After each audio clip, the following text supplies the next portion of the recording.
Ya. Alhamdulillah dapat daging kurban banyak nih, padahal anak kos. Assalamualaikum, sampurasun Kang Eteh. Langsung gercep, eksekusi, masak, edit, dan posting, biar momennya masih pas. Oh iya, begini nih tipsnya supaya daging kambing tidak bau manehna dan empuk pas disate.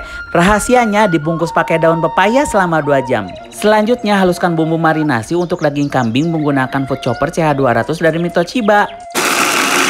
Selanjutnya marinasi daging kambing selama 2 jam. Karena nggak punya panggangan arang, di sini menggunakan Diamond Private Granite dari Stand Cookware. Gula galai sate yang sudah dimarinasi dengan kecap manis, kemudian olesi fry pan dengan margarin cair, panggang sate dengan menggunakan api kecil. Jangan lupa dibolak-balik ya sampai dengan matang seperti ini.